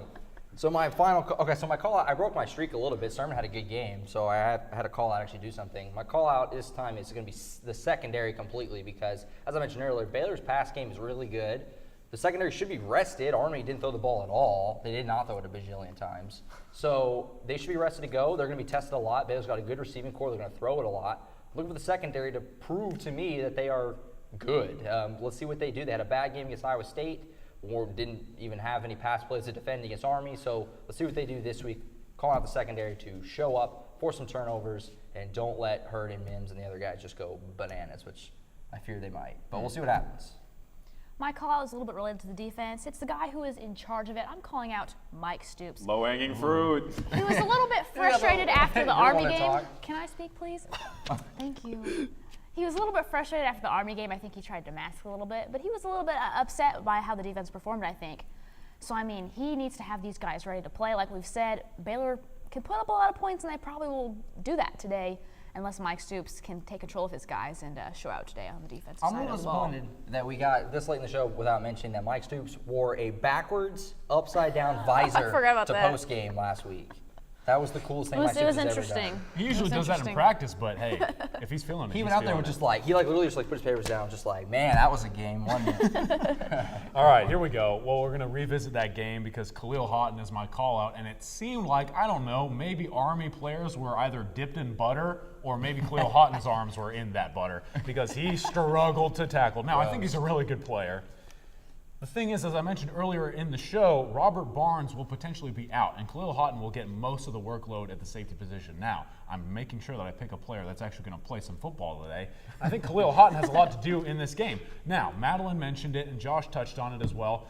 This receiving core is very, very good. Now, Khalil Houghton had a lot to do with the run game last week. This time around, it's the passing game.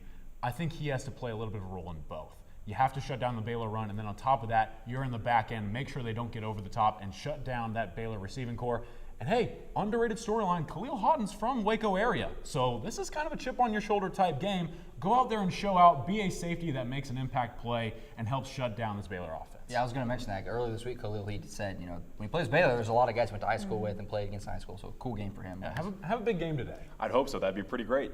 Well, I made fun of Madeline for picking the low-hanging fruit, but I guess I'm picking even lower hanging fruit. Okay, whatever. But he deserves it. No. The kicker, Austin Seibert. No. Yes. No Seibert Simple slander on the enough. show. Okay, look.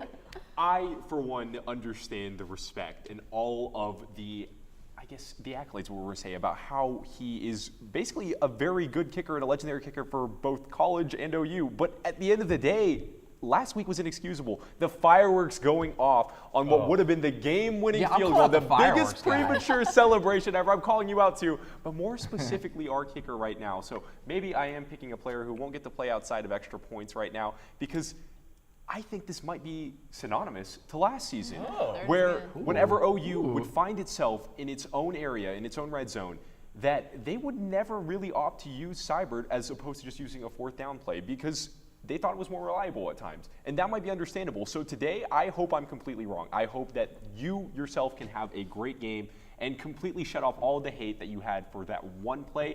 To be honest, that wasn't even your fault because that game was a terrible showing all around. But Joe, let's I have keep two going. things What's to say. up? How many game-winning field goals have you made? I'm not a kicker. That's what I thought. I'm sorry we didn't all get to play college football like you. Also, for what it's worth, Seibert didn't have any field goal attempts last year versus Baylor. 0 for 0. But he did make 7 point after, so that's pretty good.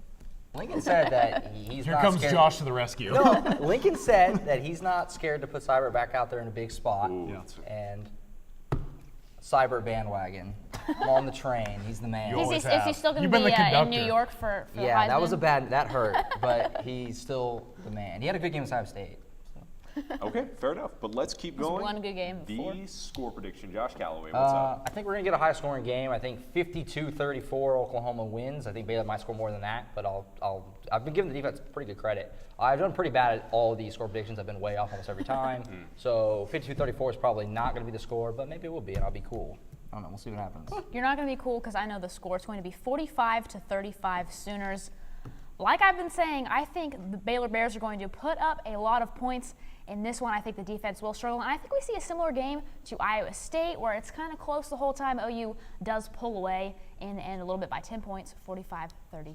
I mentioned statement win, and the spread on this game is 23.5 heading into it. That's a big spread. That's a very large spread, so I don't really know about that one. I've got 42-24. I do think that OU's defense will probably try and play with a little bit more heart, with a chip on their shoulder, and after being questioned heavily after that Army performance. Now, I like Baylor a lot, and I would not be surprised if they put up more points on the board. Of course, I have a lot of pride in my call-outs. My score predictions have been awful this season, so I take a lot of pride in that.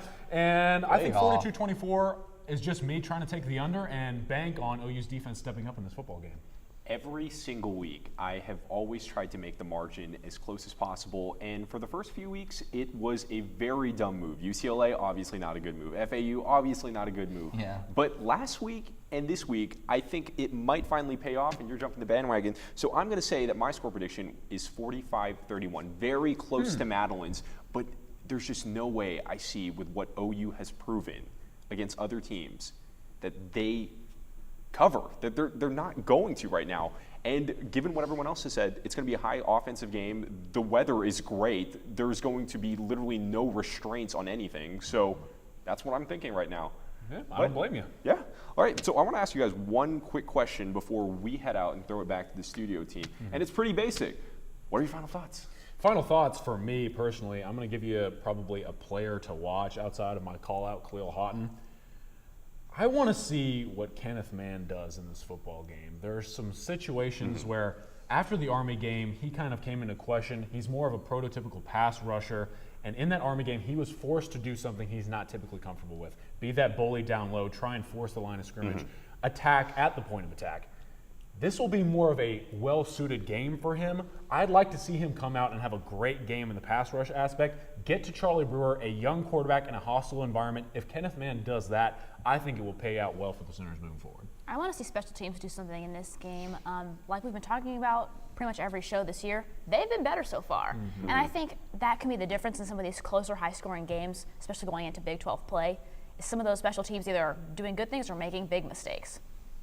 I'll keep looking at what I've looked at ever since the Rodney injury. Can the running backs do something? Sermon went loony on Baylor last year. I don't know, did he have a carry till the fourth quarter? No, last year? he did Yeah, not. and then he had all those yards, like 100-something. 148, yeah. Ridiculous. And so see what he can do against Baylor second time around as the man, and can Sutton maybe get a carry this time and do something? Longer than 7 yards, too. Pledger, maybe. I don't know. The run game needs to show something. Establish to me. themselves. Yeah, I'll feel really good about the team if they run the ball well today.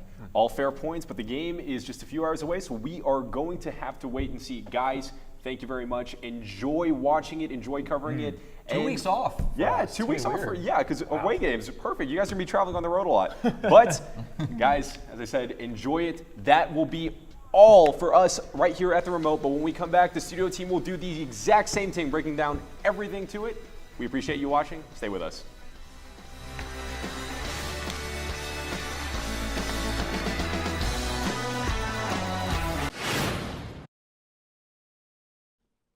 Welcome back inside the studio. Well, we have a few big top 25 matchups to discuss in here. And first, we're going to go ahead and talk about number 20, BYU versus 11, Washington. Kyle, what do you think? I think BYU had a really big win against Wisconsin a few weeks ago.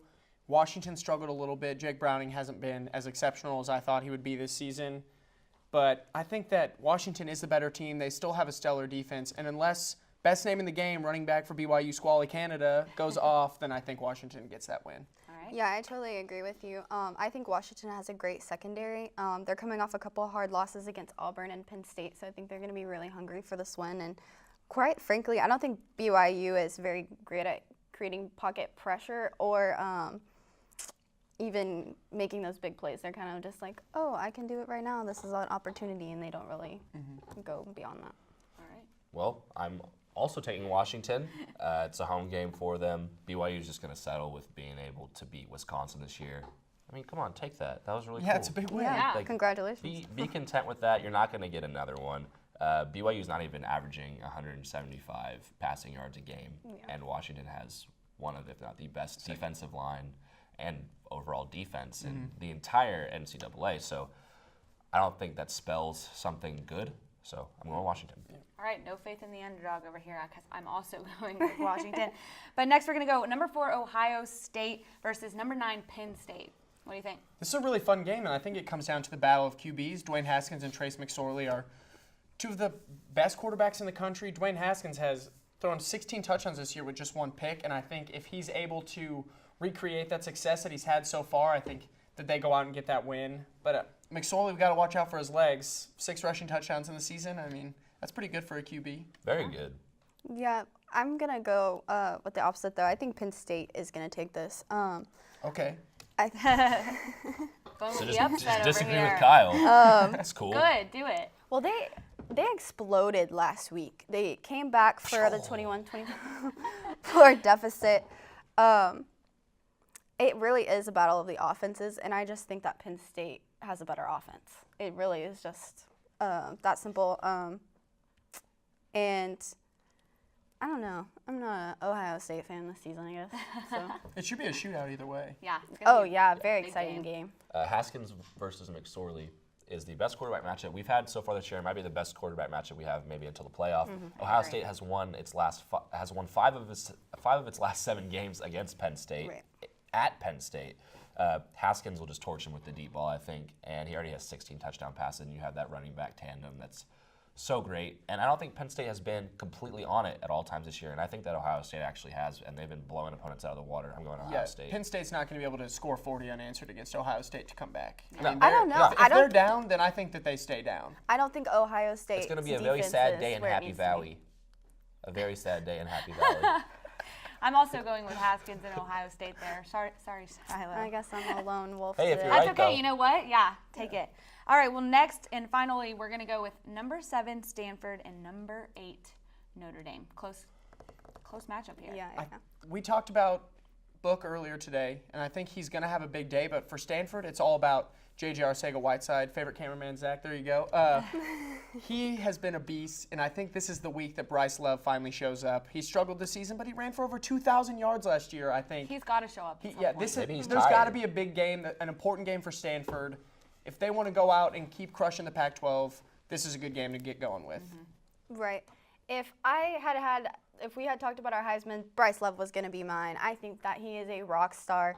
I don't think Notre Dame has what it takes to hold Bryce Love. And that's not easy to do. That's not easy. I would have to agree with you. I do agree. I don't think Love has showed the same kind of performance that he did last season. However, he was out with that non-disclosed injury, so we don't really know what's been happening with him. Maybe it's something really serious.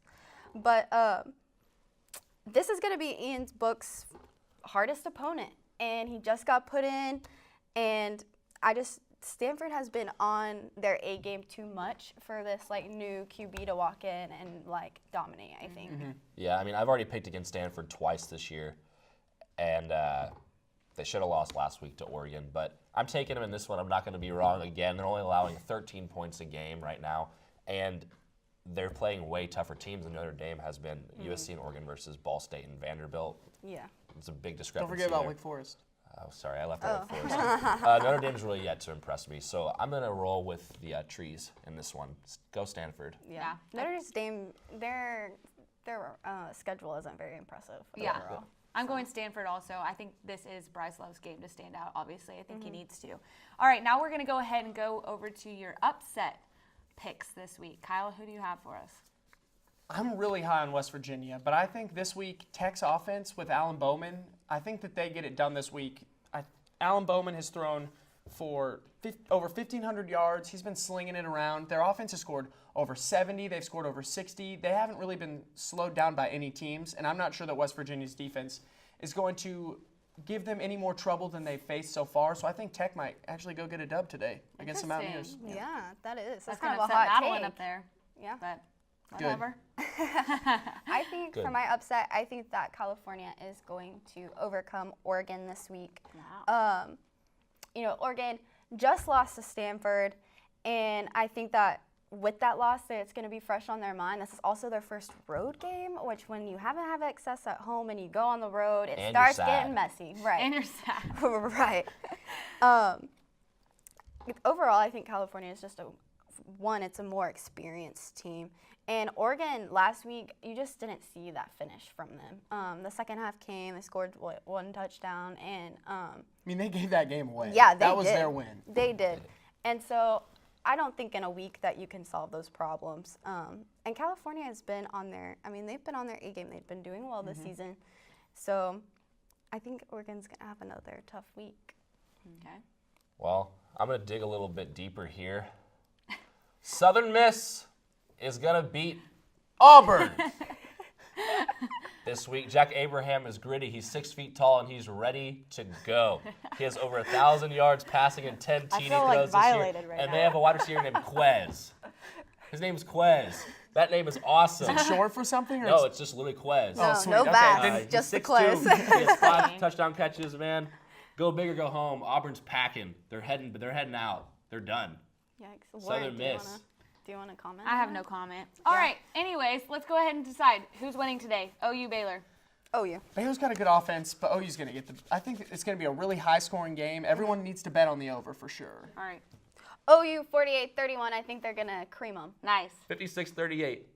Yeah, I'm going Baylor too. I think it's going to be a high-scoring game. Well, thank you so much for joining us this morning for Game Day U. We're so excited. But next week, unfortunately, it's OU Texas. We're taking a break. Beat Texas. Hope we never fail to disappoint. Then we have another break, but we'll be back in 3 weeks for TCU. So glad you joined us. Have a great game day. OU.